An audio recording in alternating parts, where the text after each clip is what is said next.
I arrived there at dawn, when the mist still held the streets in a soft, damp grip, and the first rays of the sun had not yet managed to chase away the cold.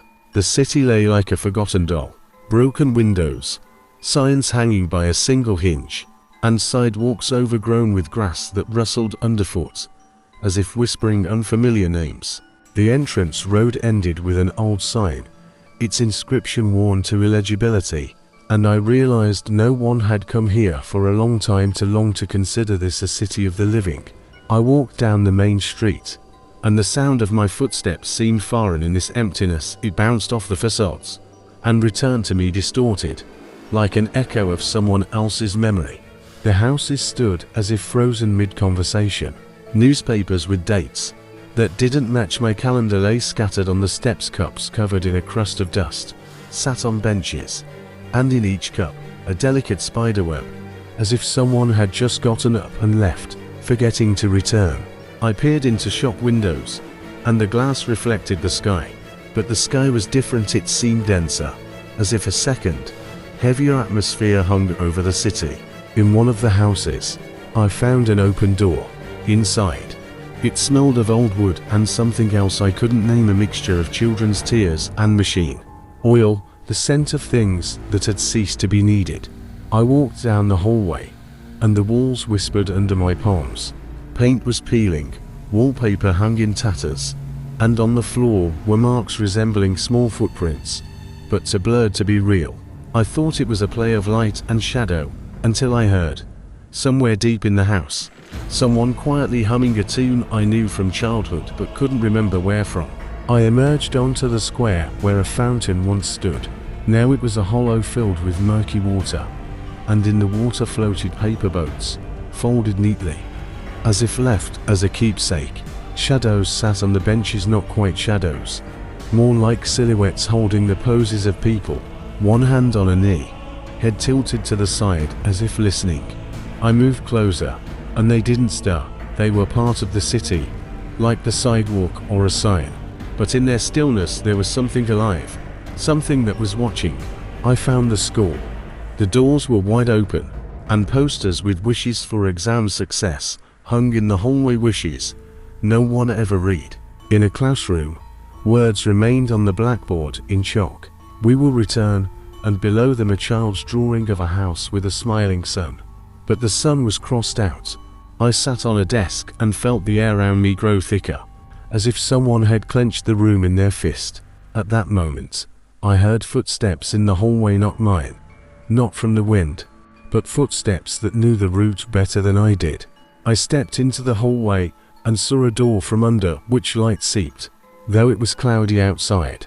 The light was dim, like a candle, and dust motes danced in it, resembling tiny floating creatures. I pushed the door open and found myself in an auditorium where rows of seats were empty, but on the stage stood a single microphone, and next to it a small toy car covered in dust. I approached and heard the microphone softly whisper my name, but the voice was not human. It was like the rustle of pages, like the sound an old house makes when it remembers. I began to understand that the city held not just things, but expectation. It held moments that were never concluded, conversations that were cut off, promises that went unfulfilled. And the further I went, the clearer it became that these expectations were not simply lying there. They lived a life of their own. They gathered in corners. They whispered in empty apartments. They formed into words on walls that appeared and vanished like breath.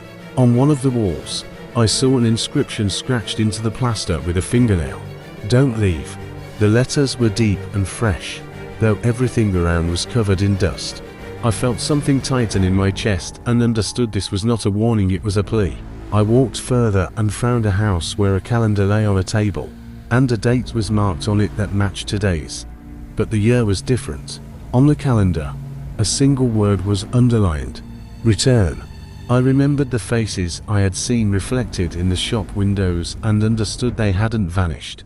They were simply waiting to be remembered. They didn't demand forgiveness, they demanded memory. I sat on the threshold and closed my eyes, thinking that, if I remembered everything, I might understand why the city remained empty.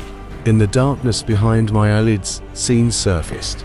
People leaving with suitcases, children leaving toys on the steps, old people locking doors and never returning.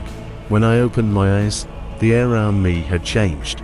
It had grown lighter, as if someone had released a heavy fabric that had been hanging over the streets. But along with the relief came understanding. A city doesn't empty itself.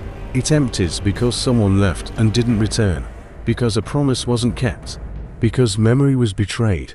And now, as I stood in the midst of this silence, I heard the city begin to whisper again, not with pleas, but with an invitation.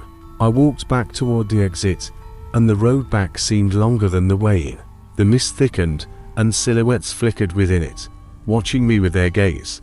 I didn't look back, but I heard someone quietly humming that same tune I had heard in the house behind my back.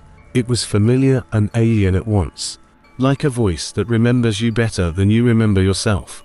When I got into the car and drove away, the city remained behind, but in the rearview mirror I saw someone stand up from one of the benches and wave to me. I don't know who it was. Perhaps it was the one who had been waiting. Perhaps it was memory, finally finding a way to say goodbye. I only know this: abandoned cities are not always empty. They are full of expectations, and expectations know how to wait a very long time. If you ever drive past such a place and see that the streets look too quiet, stop for a minute and listen. Sometimes silence is not the absence of sound, but a voice asking to be remembered.